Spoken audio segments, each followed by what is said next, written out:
Hello, this is Shambhavi. Welcome to Satsang.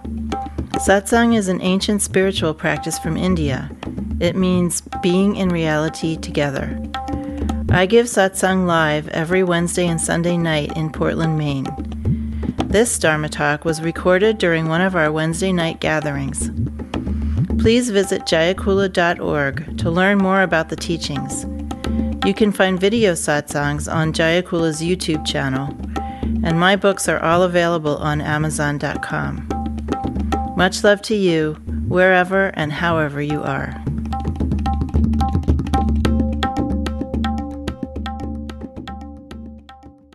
I thought I'd talk a little bit tonight about what we're doing when we're doing spiritual practice. When we're doing meditation or we're doing mantra or something like that. What are we actually doing? So first of all, we're not doing something now so that something will happen later. Like we take an aspirin now, and in 20 minutes or half an hour, our headache feels better. Some people sit down to do whatever practice they do, and the idea is, let me get to the end of this so I'll feel better. I'll feel more relaxed or less worried or something like that. So it's really like just taking an aspirin. And then some of us have very big goals for spiritual practice.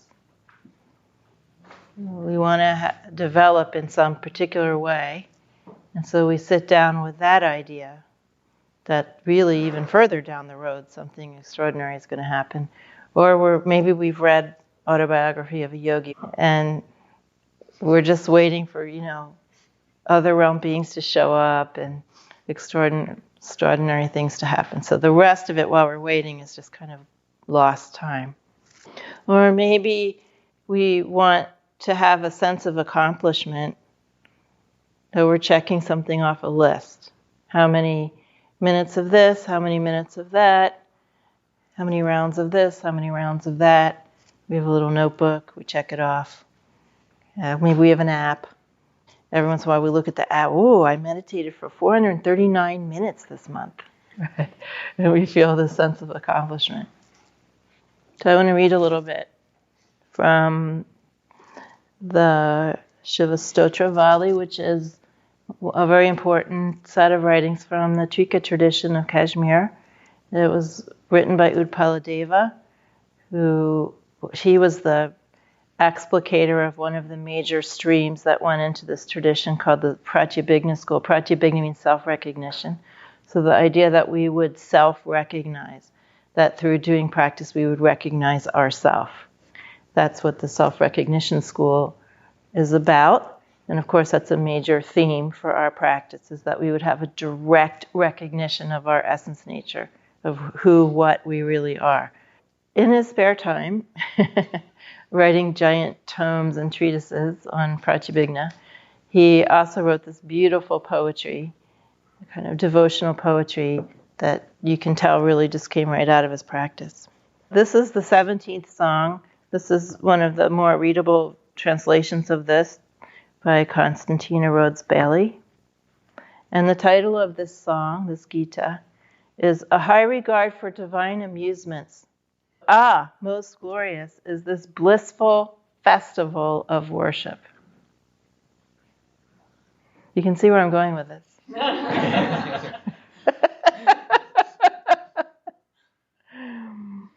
From which spring tears of the sweet nectar of immortality.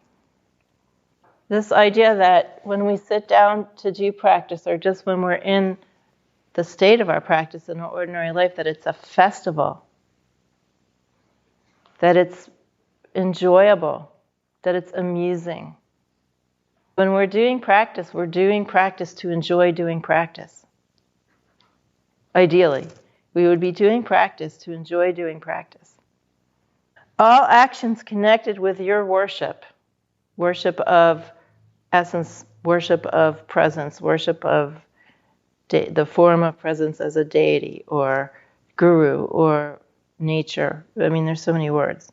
All actions connected with your worship will promote siddhis, meaning special capacities.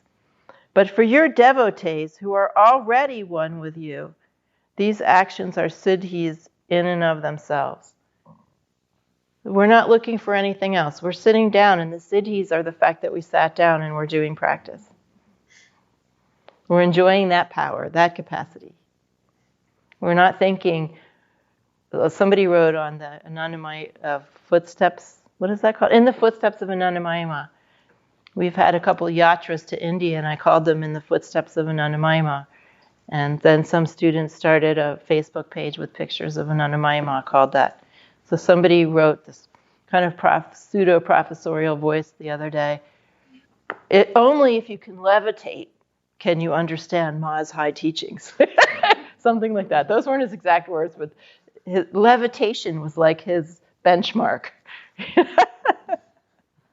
So there you are, sitting down every day, thinking that you're supposed to be able to levitate.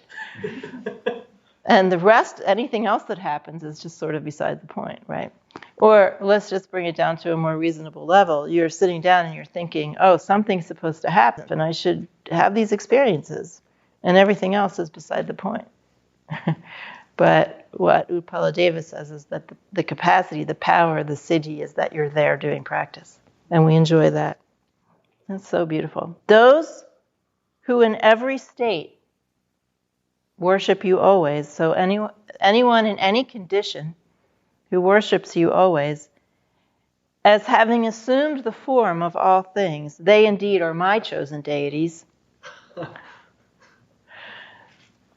So anyone, he says, who sees you in everything, sees you living presence, living awareness in everything, anyone who sees you in everything and worships everything, those are my deities.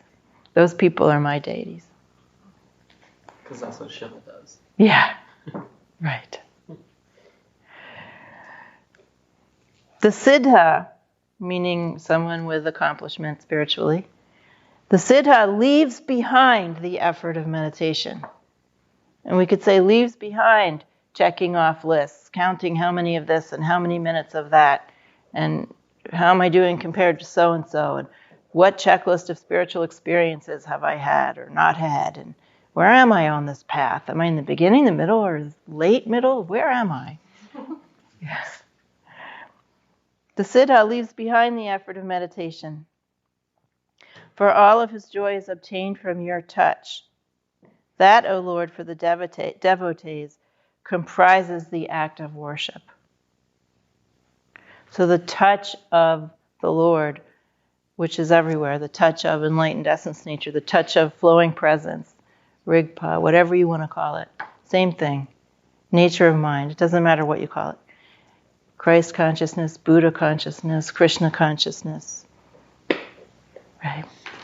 All the same thing. The touch of that, being able to touch that, recognize it, touch it, be in it, be immersed in it, be identified with it, focus on it, know it. All joy is obtained from that, not from any special other accomplishments. And this is what is the essence of the act of worship. Touching you, touching this, that, it. The time of the equinox, whose essence is equanimity, is celebrated by the devotees continuously. We're not waiting for some special equinox, some special moment. We're celebrating equality and equanimity continuously. For always does their worship consist of the sweet bliss of your devotion. Worship is devotion, and that is the sweetness of life. And recognizing that the Lord is in a continual state of worship, that is bliss. Seeing how everything is worshiping everything else, recognizing that. Without a beginning, without an end, and unlimited by time, this is the essence of worship, O Lord, performed by your devotees. They are the Lord's, your devotees, even over Brahma and the other gods. And they are the recipients of auspiciousness, those in whom the festival of worship stays constant even while dreaming, and indeed even in dreamless sleep. Devotees celebrate the festival of worship not only while performing japa, that's mantra repetition, pouring oblations into the fire, bathing or meditating, but in all states. So devotees celebrate the festival of worship not only while performing japa, pouring oblations into the fire, bathing or meditating, but in all states. Who among the gods, Indra, Brahma, and the others, and even among ascetics, is equal to the one who enjoys the sweet nectar of your worship? It's about enjoyment of essence nature, of presence, of your own self. It's about enjoyment of the devotional quality of reality. It's about enjoyment of being there, doing practice, being in the state of your practice. It's about enjoying what's happening. That's what practice is about. Enjoying God. Resting in the brilliance of your consciousness, may I ever worship you, O Lord, by means of body, speech, and mind, the products of the 36 tattvas. Contented, enjoying attachment to your worship, may all of my time become endless. Enjoying attachment to your worship. Enjoying being in a continual state of worship. Be attached to that. So, worship is for worship. Devotion is for devotion. Practice is for that. To be in that condition, doing that worship. That's what it's for. And if you can find enjoyment in your practice by letting go of your idea of what it's supposed to be about, or your sense of struggle with the things you think are wrong with you, if you can enjoy what is actually happening with all your senses and your mind, then you are actually doing practice. Then you're actually worshiping. Then you're actually being in a state of devotion.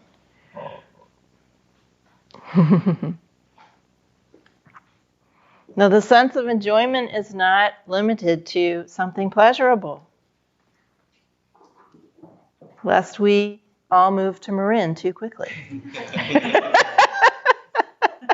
I don't know if the Mainers get that reference, but Marin County is sort of, famous for being ground zero for New Ageism. And the hallmark of New Ageism, of course, is addiction to pleasure, to sort of a spiritualized version of pleasure. You can enjoy your devotion. You can enjoy your longing. You can enjoy the play that is happening between you and what is only partially realized by you, which of course involves some sense of restriction, sometimes even a great sense of restriction, or a sense of great longing, sorrow. But all of those things, if you can recognize that everything that's happening to you is an aspect of that intelligence, that consciousness, that presence, then on that level you can enjoy it as this is the conversation you are having with God. Right? Whatever is actually happening right in that moment. And what can you enjoy about it? Well, there's many, many things I couldn't possibly describe. But I think the main thing that you can enjoy about it, if you don't go into your practice with this very narrow idea of what you're doing and what you want and what it's for, or what it's going to be, or what it should be, if you just go into it for what it actually is, with all your senses open, what you are going to enjoy is its incredible richness. And that richness includes everything that you're feeling, even the uncomfortable things. It's, really a banquet. That's why they say a festival of devotion. That's why it's called that. A festival is where small town people go to experience richness and diversity and complexity. Right. So think of you entering into the festival of devotion, where there's a lot of things happening, and you have to open to that richness, to that festival, or that banquet, as I often call it. And so you're just sitting there, and there's infinite flows of communication happening and sensation and very subtle things happening, sometimes not so subtle things. And you're being there, enjoying that. That's what practice is for. That's what spiritual practice is actually for. Enjoying what is actually happening. Spiritual practice is often framed in the guise of hard work or struggle. And we can even laugh at ourselves and enjoy it when we get into that mode. But that is something that has to be let go of. That kind of narrow view effort has to be let go of.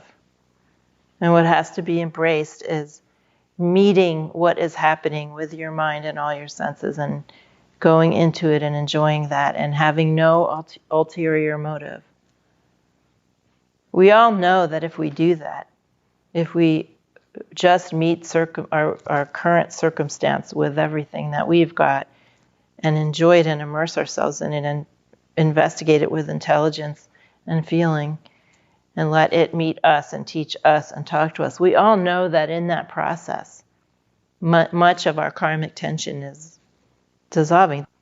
But whatever practice you're doing, whether it's mantra or meditation or Kriya Yoga, you are just being there, enjoying that, what you're doing.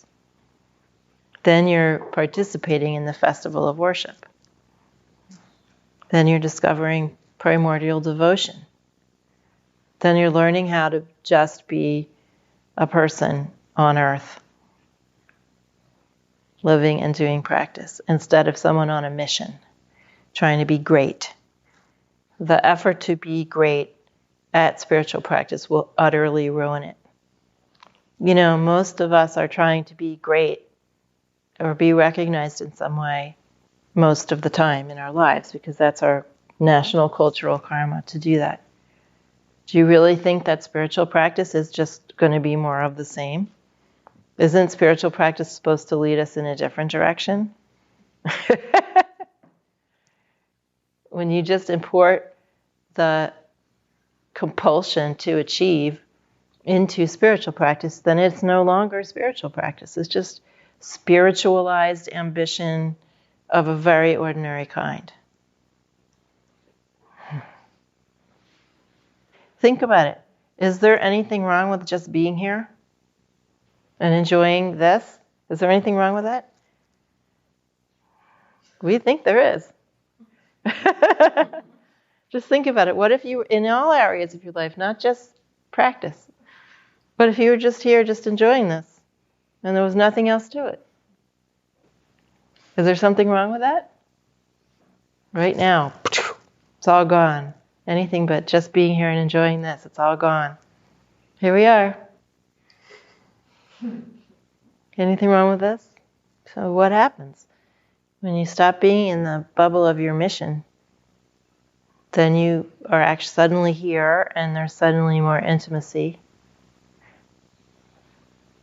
Things become more real again. Wow, I don't have a mission. Oh, it's okay, right.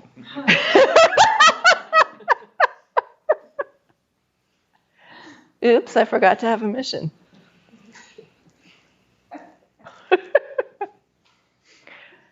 Did anybody see my mission? I think I dropped it somewhere.